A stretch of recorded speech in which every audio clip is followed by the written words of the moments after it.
Our universe. It's awe-inspiring and baffling. From colossal explosions of stars to the strange movements of tiny particles.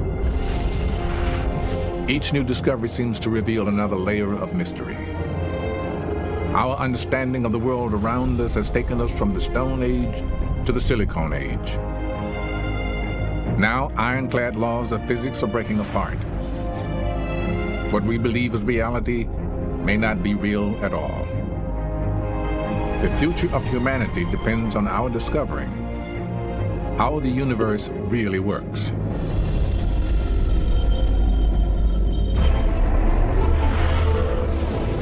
Space, time, life itself.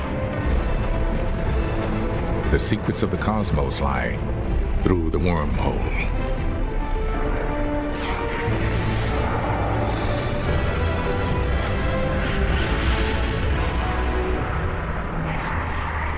Think of existence as an enormous web that we're all woven into, but we can't see the whole thing. We just see the patch where we are standing. We can't see the whole of reality. But what if we could see it all? What if we could understand how the whole of creation joins together? The rewards of finding this equation would be enormous. A revolution in science far beyond anything that has come before. A great leap forward that will transform life on Earth and ensure our survival as a species. But what hope do we mere mortals have of uncovering the hidden secrets of the universe, of knowing the mind of God? I remember my first day of school, the day I was supposed to start learning about the world and how it works. I made it about 20 yards to the schoolhouse, then I froze. What hope did I have of understanding everything, or anything? My mind reeled. I ran back home. I wonder if scientists feel much the same way. There is so much we don't know about why the universe functions the way it does. Imagine trying to play a game of chess if you don't know the rules. You might figure out some moves, but a lot of it would make no sense. Once you know the rules, though, you can begin to move the pieces with purpose. Science is our means to discover those rules, and so far we've revealed quite a few of them. But what if we've got them wrong? Deep in the basement tunnels of Purdue University, scientists Jerry Jenkins and Ephraim Fishbach have discovered that one of the supposedly unbreakable laws of physics is broken. It began with a mystery. I'll come out and set up a few tethers and receive some tools, and then he'll come out right after me. The second week of December of 2006, astronauts from the space shuttle were up at the International Space Station, and everybody was out on an EVA, and there was a solar storm.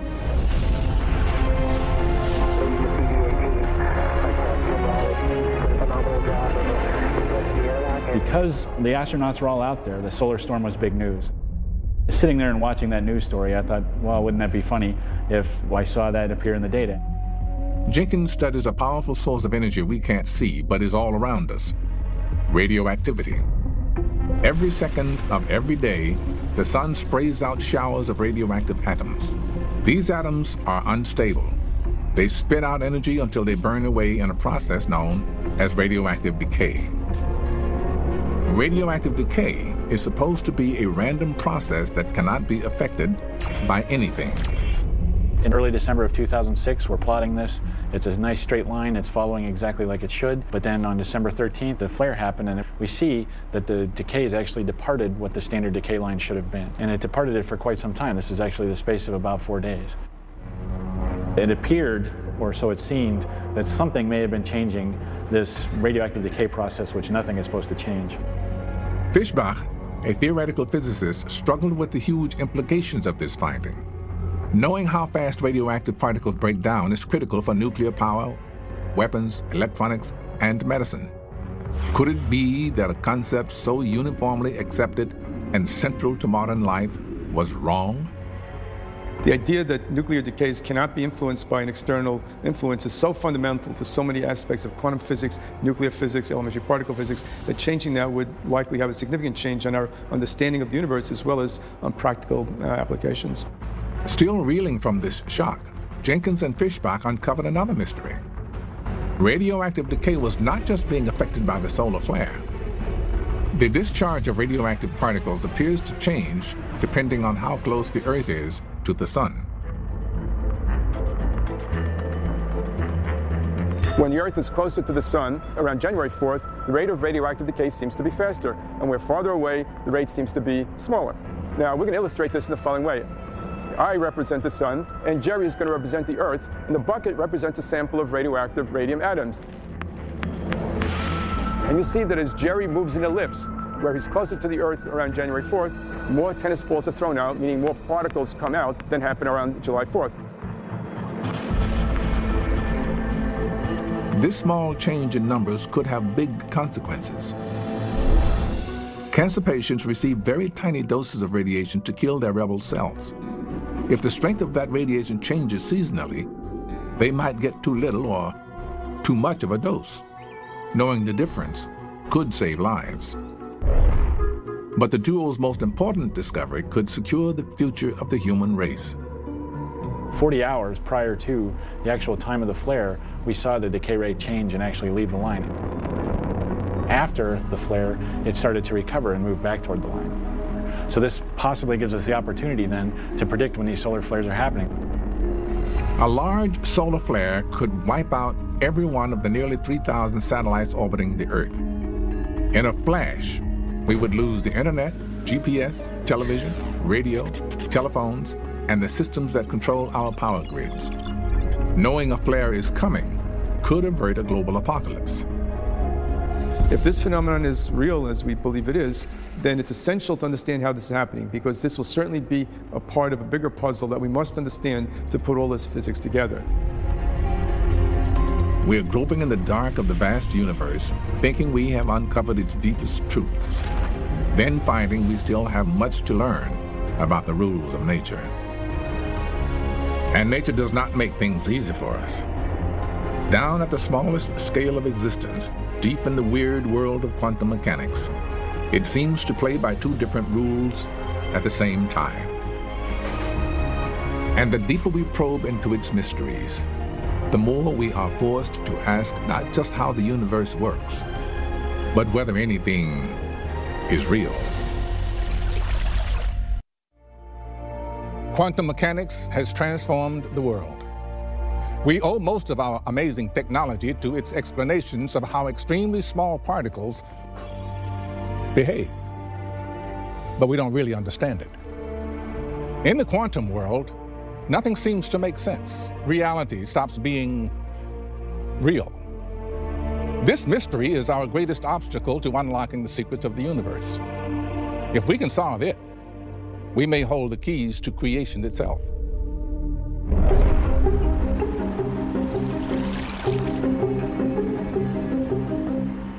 Vienna, Austria is arguably the birthplace of quantum mechanics. This is where you will find the leading quantum experimentalist in the world, Professor Anton Zeilinger.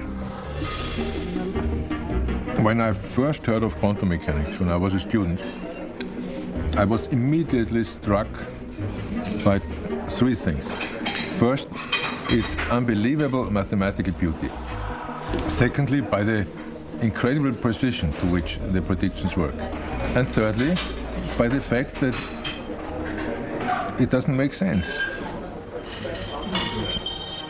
Quantum mechanics describes the behavior of all the tiny particles that everything is made of. This knowledge has given us computers, nuclear power, satellites, advanced medicine, most of the great leaps forward humanity has taken in the past 100 years. But the quantum world seems to run contrary to everything we know about the laws of nature. Simply put, down where things are very, very small, the universe follows a different set of rules. Consider the phenomenon of quantum non-locality. When two tiny particles instantly share information across vast distances. If there were quantum dice, It would mean that if I throw one die here, it shows a certain number. The other die thrown at some distant location would show the same number. How can that be? Quantum mechanics describes it very well. Time and again, Zeilinger has proven that no matter how extreme its predictions, quantum theory works, even though it shouldn't. And perhaps the ultimate proof of just how unsettling quantum mechanics can be is something called the double-slit experiment. It will make you question whether reality exists at all. This simple configuration shoots particles of light called photons, one at a time, through two tiny slits in a screen. We have a laser which produces light. This light is attenuated such that only one photon at a time emerges. This photon passes through a two-slit assembly, and then we have a camera which registers the pattern behind the two-slit assembly.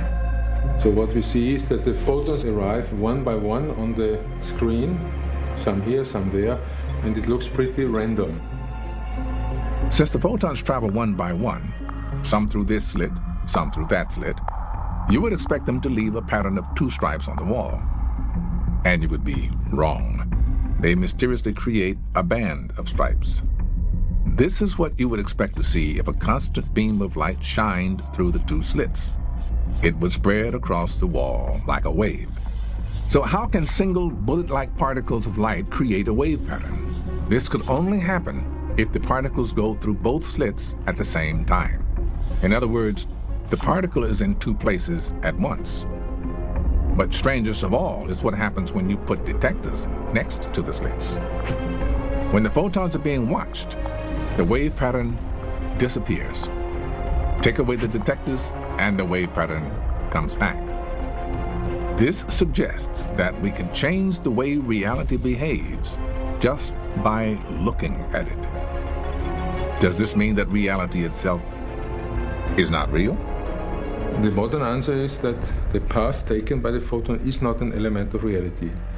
We are not allowed to talk about the photon passing through this or this slit. Neither are we allowed to say that the photons pass through both slits. All this kind of language is not applicable. So, do we just keep reaping the benefits from quantum mechanics and accept that deep down, nature plays by a set of rules that will forever remain a mystery? The interesting message here is that we have quantum physics now around for nearly 100 years, and we are still working at the foundations. And that tells me that when we found it, it will be an absolute revelation. It will be something different from what we have been thinking. If the quantum theorists are correct, we will never understand the fundamental level of the universe. Our hopes of finding an ultimate theory will fail, and the human race will hit a roadblock it can't break through. But what if they're wrong? What if the truth about what happens deep inside you, me, and everything else in the universe is there, if we're willing to look for it? For most of the 20th century, scientists believed quantum physics could not be explained, that we would just have to accept that we'll never know why things behave as they do down at the deepest levels of existence. But now, a growing band of rebel scientists thinks there may be a logical explanation for quantum weirdness after all, and new hope for revealing the ultimate truth of our universe. The trail begins here, with a drop of silicon. In his Paris laboratory, physicist Yves Coudet and his team conduct an amazing series of experiments. They are observing the behavior of silicon droplets bouncing in lockstep on a vibrating plate. The liquid of the drop never touches the liquid of the substrate, so they're always separated by air film. And in fact, this is stable. You can keep the drop bouncing on the liquid surface for several days if you wish.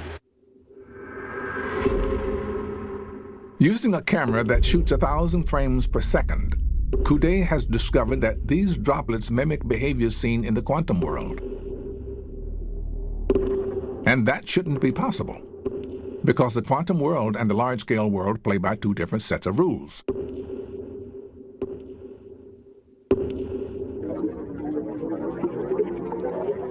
Yet here we see a single droplet moving randomly like a quantum particle, but behaving like a quantum wave. If you watch this carefully, you'll notice that the wave appears to be guiding the droplet. In fact, the wave fields around the droplets develop a memory of the trails they have followed. Despite their random behavior, they follow a small number of paths. Again, this is eerily similar to the behavior of quantum objects. This runs so contrary to popular belief that at first, Coude refused to believe what he was seeing. In any physics experiments, you only see what you are prepared to see. Of course, this was very obvious that there was a memory, but it took us some time to realize that it was that we were observing, because you have to adapt to this new idea. Perhaps most revealing of all, Coude has reproduced the double-slit experiment using his bouncing silicon droplets. The mystery of quantum mechanics is, how can things like electrons sometimes behave like particles and sometimes behave like waves? Perhaps this is the answer. They are particles and waves. Of course, this system, though small, is not quantum. Our system is not a model of quantum mechanics, but it is an association of a particle and a wave, and some of its properties are similar to the properties that are observed in quantum mechanics. Coude won't claim that his experiments show us what is really happening down at the deepest layers of existence. But this man will. To him, those droplets are more proof that the quantum world makes sense after all, and that reality really exists. Anthony Valentini of Clemson University is a quantum heretic.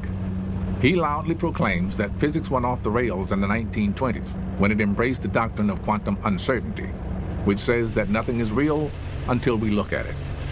Valentini champions the theory that got left behind. It was created by one of the pillars of early 20th century physics, Louis de Broglie. Louis de Broglie's original idea is that an electron is both a wave and a particle all the time. It's not the case that, well, sometimes it's a particle, sometimes it's a wave. There is a wave guiding a particle at all times. And de Broglie called this a pilot wave. In quantum theory, there is something called the probability wave, a purely mathematical object that tells you the chance of finding an electron at any point in space. Pilot wave theory treats this wave as a real physical object. So a simple analog is a bottle. Someone is on an island and they want to send a message, so they write something on a piece of paper, put it in a bottle, close it, and throw it in the ocean. And water waves simply push the bottle along. There is a crucial difference between the waves we know and the pilot wave. According to the theory, pilot waves exist in hidden dimensions of space beyond the three we know. If true, this means that contrary to the accepted theory in physics, quantum objects obey the same rules as large objects. They do not exist in two places at once.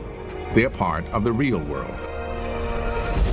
I think that quantum mechanics itself is not even a candidate for the truth about the microscopic world, because it simply doesn't attempt to describe precisely what the microscopic world is. And the mere fact that there are different theories about what the answer might be doesn't mean that there's no answer. And eventually one of them is found to be the correct one. To understand how the universe works, we need to unlock why the quantum world is so different from the world we know. It is an unsolved mystery that affects every single person on Earth. And this man thinks he can solve it.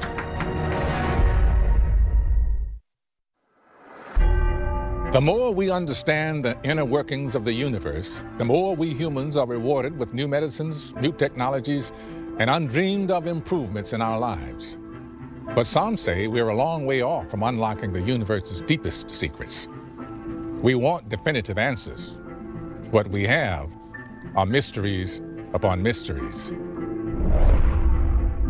And one of the greatest mysteries is how the big stuff and the small stuff in the universe fit together. Two well-tested theories describe how matter behaves. Relativity theory, which governs the physics of the large, and quantum theory, which describes the very small. If there were a couple, relativity would be a logical pocket protector wearing engineer who strictly follows the speed limit of light. Quantum theory would be his volatile artist wife who seems to be everywhere at once. On paper, they don't get along. But in the real world, they are a happy pair. And like some real-life odd couples, no one understands why. The mystery boils down to gravity. Gravity dominates the world we know, and thanks to Newton and Einstein, we understand it pretty well. But physicists have no idea what role gravity plays in the quantum realm, or its effect on space and time. If we crack this mystery, we will finally know if it is possible to travel back in time, or through a wormhole. Petr Hoshava has a history of exploring the wild frontier of physics. Now, he's tackling quantum gravity. So how do you reconcile quantum mechanics and gravity? There are several different ways it can happen. Either quantum mechanics is stronger and wins, and gravity has to be modified, or quantum mechanics has to be modified, and gravity stays the same as in Einstein's general relativity. Petr feels the key is to watch how things change in scale between the upper layers of nature, where gravity holds sway, and the quantum layers down below. Nature organizes itself in layers of structure, and you see more and more layers as you zoom in and gain a better resolution of how you view the system. It's one of the most important theoretical concepts in modern physics. To Petr, nature is an archaeological dig that we're slowly excavating layer by layer. Right now, we're only capable of uncovering a small part of the vast and complex ultimate truth. But we can learn a lot by comparing the layers we can see.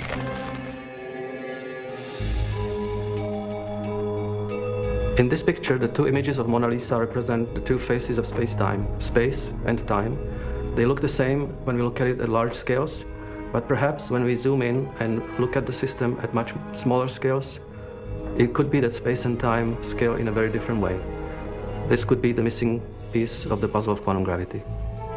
Petr suspects that as you shrink down to the smallest and deepest level of existence, space begins to stretch at a different rate from time, until they tear apart. Think of space-time as analogous to this sheet of paper. At macroscopic scales, it's smooth and geometric, two-dimensional. But if you tear the piece of paper into two halves and look at the edge of the paper, zoom in, zoom out, the structure is similar to itself, but only if you stretch in the horizontal direction with a different rate than when you stretch with the vertical direction. From a distance, the tear looks smooth, but close up, you can see mountains and valleys along the edge. Similarly, space and time seem perfectly joined from a distance, but close up, you can see the separation. Petr thinks this tearing apart of time and space at the microscopic scale is precisely why the strange rules of quantum mechanics emerge. If space and time are unhinged, particles can't be in a specific place at a specific time. Hence, fuzziness and uncertainty. Unraveling the enigma of quantum gravity is a major hurdle in our quest to understand how the universe works. But it shrinks against the magnitude of the biggest mystery facing humanity. 95% of the universe is missing. This woman may know where and what it is. The more we peel away the layers of nature, the more we realize that something is missing. Something big. An enormous chunk of the universe seems to be invisible. We can't see it, hear it, or detect it in any way. But if we want to unlock the secrets of the universe, if we want to advance as a species, we have to find out what and where it is. The universe began with the Big Bang, a shattering explosion of raw energy. That energy burst outward in a mass of superheated plasma. As it cooled, it began to clump together into all the material in the universe, the solids, liquids, and gases that everything is made of. To crack the cosmic code that underlies our universe, we have to understand energy in all its forms. But what if almost 95% of the universe is made of a form of energy we can't see and don't understand? These are the kinds of questions confronted daily in Geneva, Switzerland, the home of the world's largest particle accelerator, the Large Hadron Collider, and also hundreds of physicists.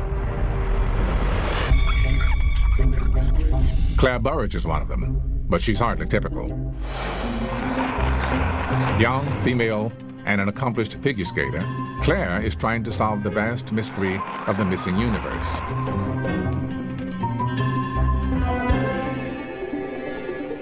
So if we think about the sun, the light from the sun carries energy to us here on Earth, and we can feel the warmth of the sun on our skin on a nice day.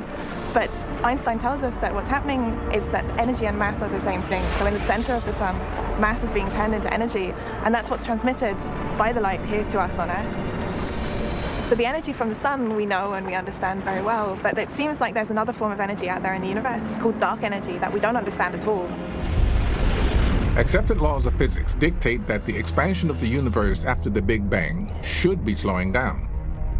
But recent astronomical observations have revealed that the expansion is rapidly speeding up. Some unexplained form of energy is pushing galaxies apart.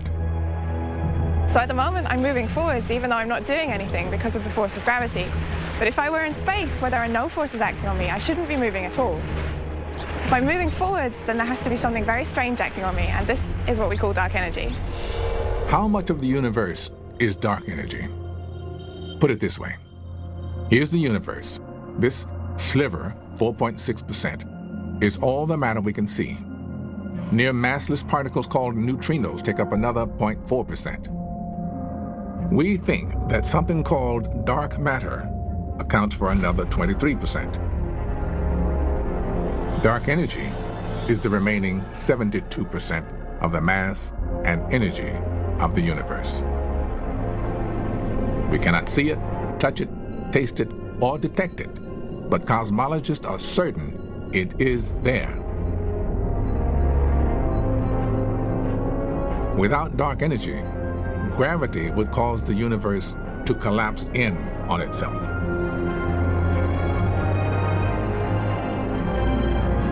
Claire suspects that dark energy is a byproduct of a radical new piece of physics, an undiscovered particle called the chameleon.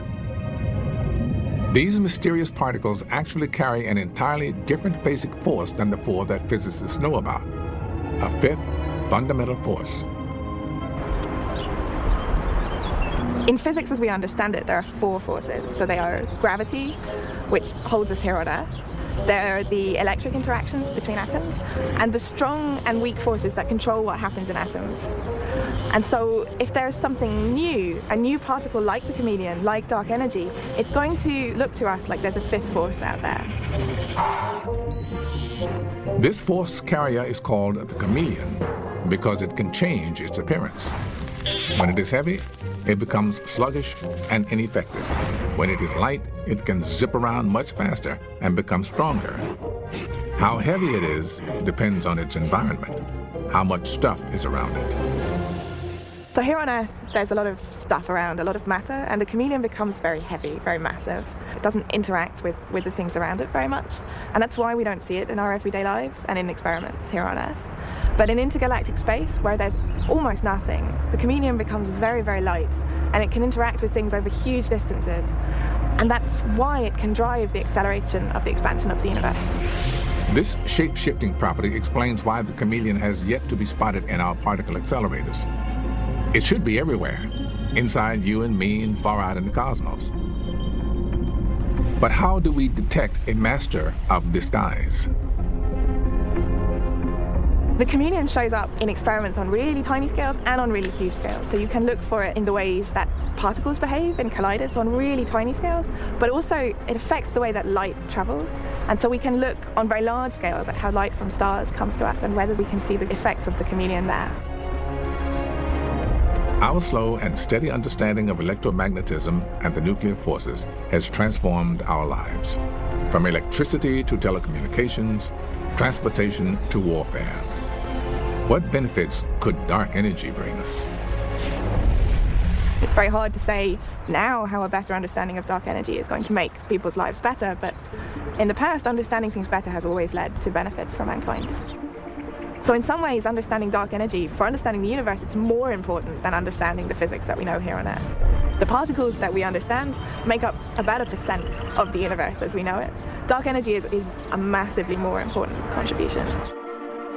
Dark energy is the unknown variable in our quest to crack the cosmic code, to find a set of equations that describe how the universe really works.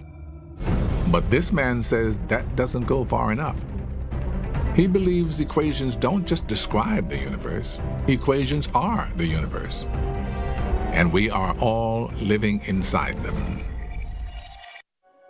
We are hunting for an ultimate equation, the theory of everything that will explain the mechanisms of the universe and revolutionize life on Earth.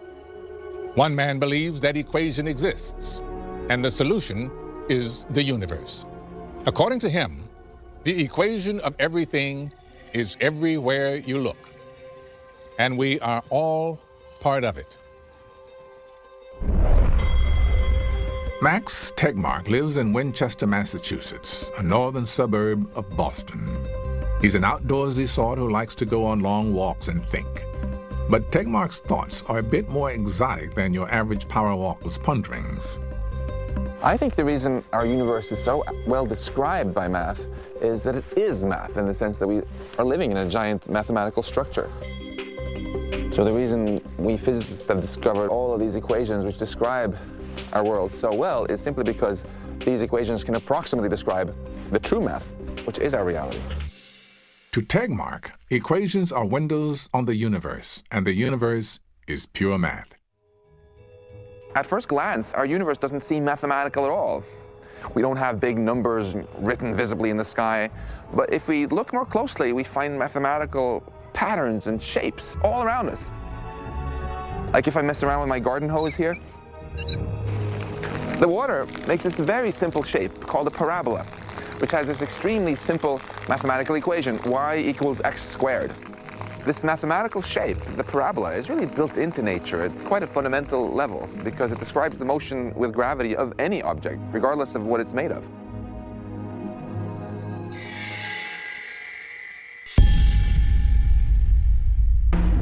When we look around us in the universe, we see shapes everywhere. We see that all the planets are going around the sun in a shape called an ellipse, which looks like the stretched circle, and anything orbiting anything out there in the universe, why is always that shape? You know, not a figure 8 or a square.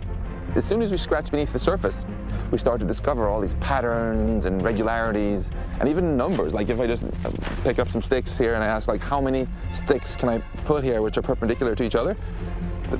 I get a number, I get 3. We have a fancy number for this in physics. We call it the dimensionality of space. And these numbers that are built into nature are very important because if you tweak them a little bit, if you say the proton isn't 1,836 times heavier than an electron, but 5,000 times heavier, for instance, we would die. In fact, if you change many of the numbers by just a few percent, the sun might blow up, or suddenly atoms would collapse, and life as we know it just wouldn't be possible. So not only are these numbers there, but they're extremely important for just understanding the very essence of our reality. This brings us back to an uncomfortable notion suggested by the prevailing theory of quantum mechanics. At the deepest level of reality, nothing is solid. There is only information, numbers adhering to a set of rules we don't yet understand. The only properties an electron has is a bunch of numbers. We physicists have names for them like spin and charge, but they're just numbers. There's really nothing there at the bottom level except numbers, except math. Math may be the ultimate truth, but given our limitations and how vast and strange so much of nature seems to be, is it even possible to solve this problem? Can we ever know how the universe really works? There's certainly no guarantee that we'll find the ultimate equation, but I think we do have a shot at it. It's really remarkable how far we've come as a species in the last 100 years, beyond our wildest dreams in understanding stuff. And there's no better way to guarantee we're going to fail than to not try. If I'm wrong and there's something inherently non-mathematical about the universe, then physics is ultimately doomed. We're going to reach a roadblock beyond which we just can't proceed. Whereas if I'm right, that would actually be a very happy situation where there is no roadblock and our progress would only be limited by our own imagination. Will we ever see the entire web of reality? Can we find and will we understand the ultimate truth?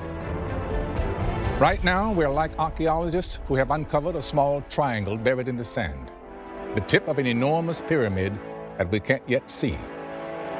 Perhaps it's presumptuous for human beings to think we ever will. But we continue to uncover the truth, bit by bit, piece by piece.